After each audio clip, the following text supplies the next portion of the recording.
Hello everyone, I welcome you all at Byju's Exam Prep YouTube platform. So in Learn with Fun session today, I'm taking one or two experiments on eddy current effect. Okay, where you are using eddy current, what are the applications of eddy current, that I'm going to cover in today's session. So let me first show you the experiment, and then I will explain on the board what is happening in the particular experiment. So let me show you the setup first. So in the first experiment, you can see that I'm showing you the experiment of levitation. Okay, how you can levitate a conducting body using eddy current. So now you can see that here I have some solenoid. Okay, and I am supplying this solenoid with a variable voltage supply. So this is AC supply. Okay, the AC current will come in this inductor, and this is iron. Okay, this is ferromagnetic material. Now, because of the AC current, alternating current, the flux will also be alternating, and that alternating flux will make its loop like this. Now, what I'm doing is I'm putting this ring, or you can call it metallic ring. You can call it anything. Okay, it's not kind of ring, but anyway. So I'm putting this metallic sheet over here, and you will see that this metallic sheet will be levitated. Okay, it will be levitated. Why it is levitated, I'll discuss it. Now this is aluminium. Okay, I have one more ring, copper. Okay, so let's try this experiment and let's see how it happens. Okay, so first of all, what I'm doing is, this is my variable voltage supply. Okay, it's an auto transformer, so let me turn it on. Okay, now what I'm doing is I'm increasing the voltage level, and you will see that it will levitate. Okay, so I'm increasing my voltage level, and you can see that it is levitated. Okay, now it is levitated. Okay, you can easily see, if I want to press it down, it will automatically come up. Okay, so this is levitated. Now what you can do is, let's say I don't want to use it, I want to use this copper ring. Okay, now you can see that it is also levitated, but it has some higher weight actually. So you can see that you can even levitate this copper also. Okay, so whatever metallic sheet you have, you can levitate that. Now the question is, why it is levitating? And let me tell you one more interesting point, guys. This is little bit heated up. Okay, why it is heated up? This is also heated up, and it is levitated. Why it is levitated? The reason is because of eddy current. So let's come to the board and let me explain you how eddy current is working here. You can see that this is my solenoid, and I'm putting this sinusoidal current. Okay, and this is, let's say, metallic sheet. Because of the sinusoidal current, the flux will be sine wave, and I'm taking that this current and flux are in the same phase, because flux is completing its path via air. So if the flux is completing its path via air, then the flux and current will be in the same phase. Now this is the supply current, okay, and this is the flux. They are in the same phase. Because of this flux, there will be some induced EMF in this metallic sheet. That induced EMF will lag this flux by 90 degrees. So you can see that this is the induced EMF. It is lagging this flux by 90 degrees. By 90 degrees it is lagging. Because of that induced EMF, there will be some circulating current. There will be some circulating current in this sheet. We call it eddy current. Okay? And that eddy current has its path. So path has some impedance. Because of that impedance and because of this induced EMF, the eddy current will lag. The eddy current, this loop current, this eddy current will lag this voltage by some angle.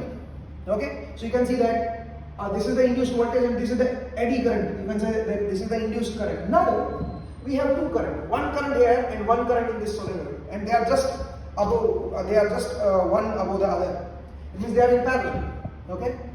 Now in these two parts, since they are in parallel and you have two currents, one current in the solenoid is this, and this is the current in the above oscillating body, above metallic body.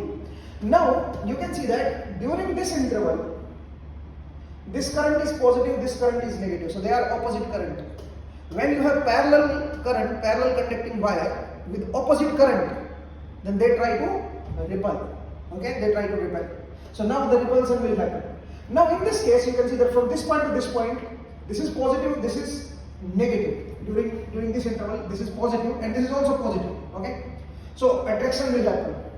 Now from this point to this point, this is negative and this is positive, so repulsion will happen.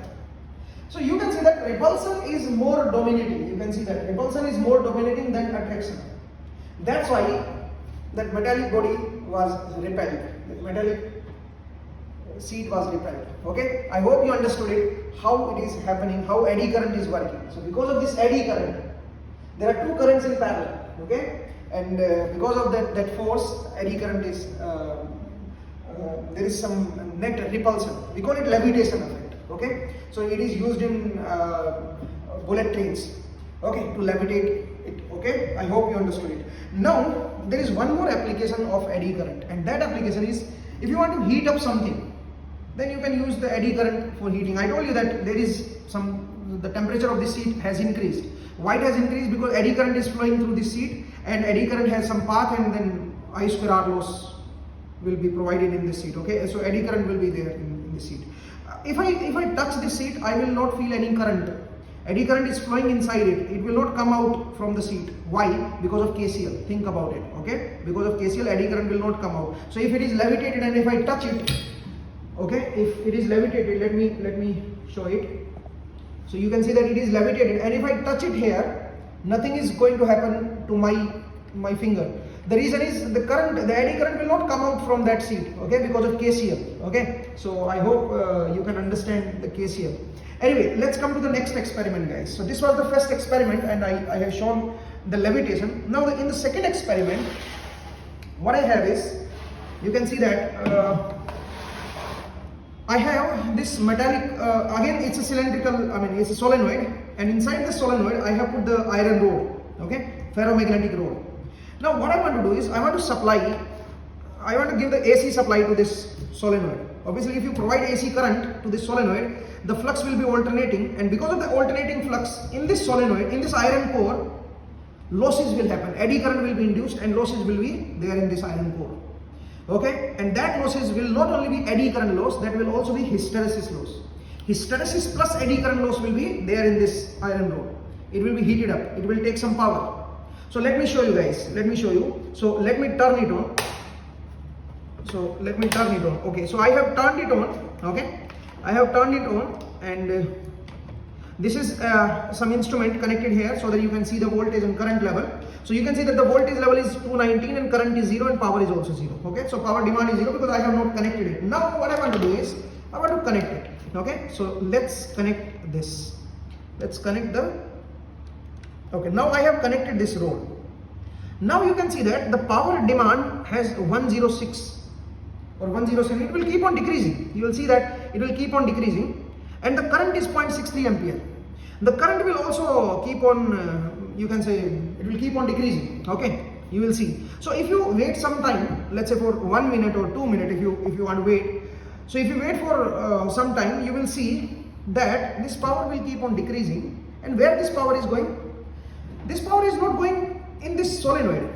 This solenoid is consuming very less power. It is not heated up. Okay, this solenoid is not heated up. Rather, this iron rod is heated up. It is heated up. Its temperature will increase.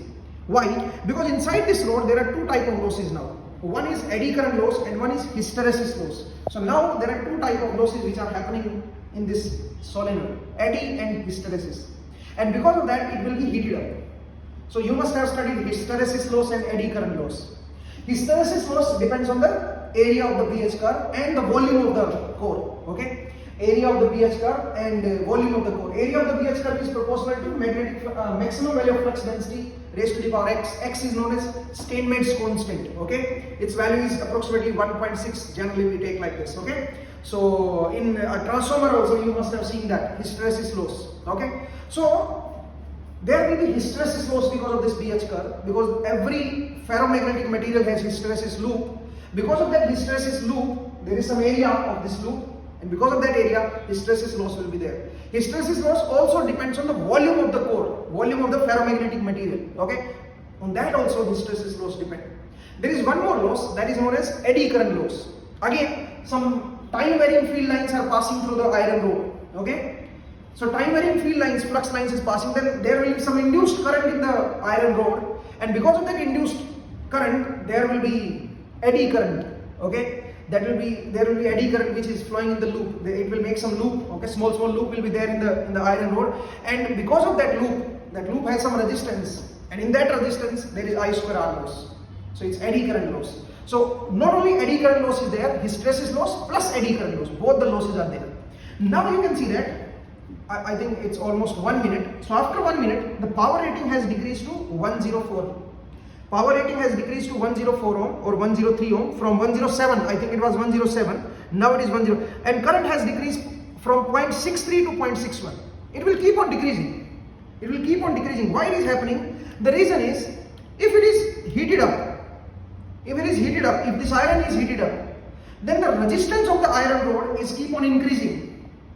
If the resistance of the iron rod is keep on increasing, then the power loss due to eddy current keep on decreasing. Okay, that's why this power loss is decreasing. Okay, the power loss is slowly decreasing, and this rod is heating up. Slowly it is heated up. So this concept is also used in many places to melt metals or to heat up. Okay, there was one session Rakesh sir has taken. It was on induction heater. In our houses, we use induction heater. So induction heater is again works on this principle, eddy current principle. Okay, so eddy current will be the primary magnetic field is there, and on the span on the port. Okay, that port will induce. I mean, in that port some eddy current will be induced, and because of that eddy current, losses will be there. It will be heated up, and heat will be transferred to the liquid inside that port. Okay, so this way you can heat up the things. I hope you understood this concept, guys. So this was all about eddy current. Now let me show you this again. Now you can see that the power loss is 101 watt almost. Current has decreased to 0.60. Now what I want to do is I want to switch it off and I want to take it out. Okay. So if you take it out, now this is heated. It's not heated at the corner. Okay. It is not heated at this corner because it was outside the solenoid, but it is very heated. The temperature of this side is very high. Even I cannot put it like this. I mean, it's very heat. Okay, it's very heated up. Okay. Now, how to measure its heat? If I can perform something on that to show you that it is very heated up. So I have this some kind of material, and what I want to do is I want to put it here, and since it is heated, so what will happen, guys? It will try to deform this material. Okay, it will try to deform this material. Okay, so though it's not heated up much, but still it is heated. So actually it has not happened. Anyway, so actually it is heated, but not that much. But I cannot continuously put my hand here. Okay, it's heated. So anyway, this way you can heat up. This is the one more application of eddy current. Now using eddy current, you can put the brakes on traction in traction purpose. Like let's say you have train. Okay, so to apply the brakes on the wheel of the train, we can also use this concept, eddy current heating or eddy current concept, to apply the brakes. Think about it. Okay, so guys, in this session this was the topic, how we are going to use eddy current. Now if you want to reduce the eddy current, then what you need to do is you need to put the stamping here. Okay, you need to put the stamping here, because eddy current loss depends on the it is directly proportional to square of the width of this, okay, this rod, square of the width of this rod. So what you need to do is you need to cut it. Okay, we call it stamping. So you have to put the stamping. This way you can reduce the eddy current loss. Okay guys, so that's all for today's session. See you in the next session. I hope you enjoyed. Don't forget to subscribe our channel and like this session. Thank you. Take care. Bye.